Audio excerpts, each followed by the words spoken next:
He was recaptured in Honolulu a few days later.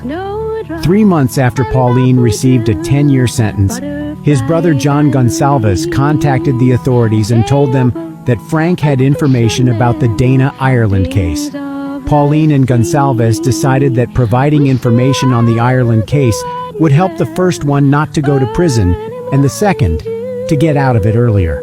Of course, the stepbrothers were doubtful sources of information. And yet, after a conversation with investigators, the case against John Gonsalves for illegal substances was closed. In the end, he received only a suspended sentence. After Pauline stated he had information about the Dana Ireland case, investigators from Big Island went to talk with Pauline in Honolulu, where the latter was in custody. It was a 90-minute interrogation, during which they asked to tell the details about the day of the attack on Dana. Since he claimed to be present during the attack, they took him back to the Big Island, where he reconstructed the crime and showed detectives the places he mentioned earlier. Pauline told detectives that brothers Albert Ian and Sean Schweitzers picked him up in a purple Volkswagen Beetle at his home on December 24, 1991. As he said, Ian Schweitzer was behind the wheel. The trio stopped to take illegal substances before they saw a woman standing on the side of the road. We came out by an intersection going towards Kapoho, and that's where we saw a girl standing up. As we were going past, my friend Ian looked towards the side, and he said, "Oh, look at that girl." Then we continued to go forward down the road.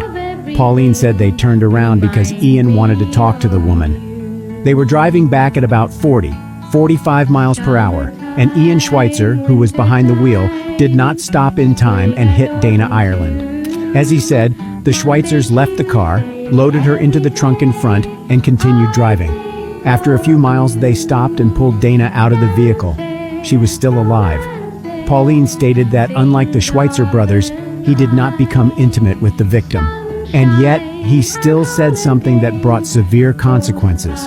He said that Ian Schweitzer insisted that he find a tire iron and hit the victim on the head to end her suffering.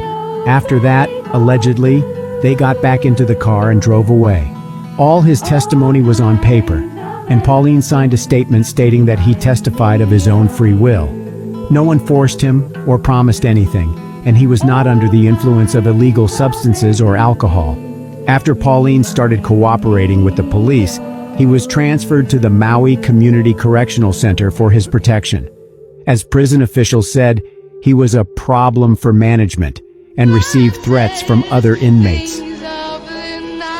In July 1996, just over 2 years after Gonsalves gave his statement to the police, Frank Pauline retracted his story, saying he made it up because his stepbrother asked him to help him avoid jail.